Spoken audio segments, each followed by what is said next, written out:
नमस्कार, good morning. मी ऋतुषा कदम. सात सलाम या बुलेटिनमध्ये आपल्या सगळ्यांचं स्वागत आहे.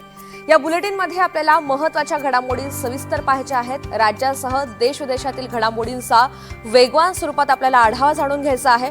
खरं तर इस्रायल आणि इराण या युद्धाला 15 दिवस लोटलेले आहेत. आजची नेमकी स्थिती काय आहे आणि या सगळ्या युद्धाचा परिणाम जो भारतावर होतोय, तर भारतामधील नेमकी स्थिती काय, सध्या सरकारची भूमिका काय, या सगळ्या संदर्भातले सविस्तर अपडेट आपल्याला या बुलेटिनमध्ये जाणून घ्यायचे आहेत. मात्र त्यापूर्वी एक नजर हेडलाईन्सवर टाकूयात.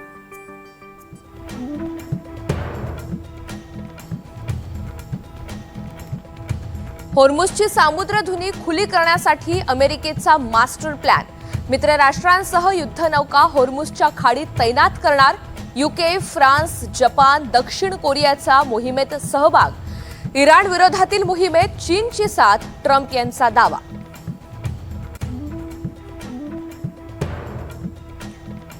अफवांवर विश्वास ठेवू नका. देशात घरगुती गॅसचा कोणताही तुटवडा नाही, मुख्यमंत्र्यांनी केलं स्पष्ट. लोकांची गर्दी होण्यासाठी काँग्रेस जाणीवपूर्वक भीती निर्माण करत असल्याचा देवेंद्र फडणवीस यांचा आरोप.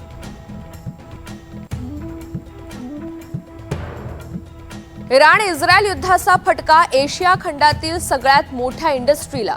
गॅस उपलब्धते अभावी वागळे इंडस्ट्री बंद होण्याच्या मार्गावर.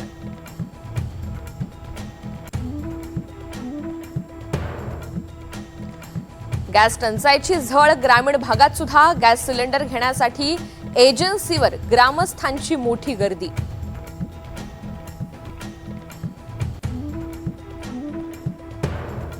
पुणे मेट्रो भवन या नव्या वास्तूचं आज मुख्यमंत्री फडणवीसांच्या हस्ते उद्घाटन.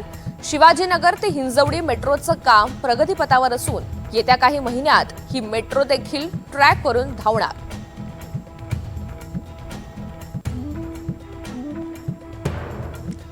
साताऱ्याच्या भरतगाव इथे अपघातात जखमी झालेल्या नागरिकाला मंत्री शंभूराज देसाई यांच्याकडून मदतीचा हात. तात्काळ ताफा थांबवून जखमीला दवाखान्यात पाठवण्याची केली व्यवस्था. मुंबईच्या चेंबूरमध्ये अल्पवयीन मुलीवर लैंगिक अत्याचार. टिळकनगर पोलिसांकडून 2 आरोपींना अटक.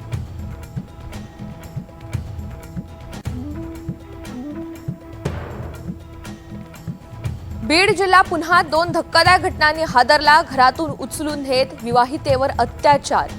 गावच्या चावडीत ठेवलं बांधून, तर परळीमध्ये अल्पवयीन मुलीवर दोघांकडून हातपाय बांधून अत्याचार.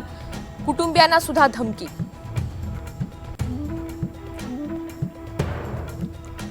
मीरा भाईंदरमध्ये मराठी पाट्यांसाठी मनसे आक्रमक. उपहारगृहावर लावलेल्या गुजराती पाटीला मनसेनं काळं फासलं.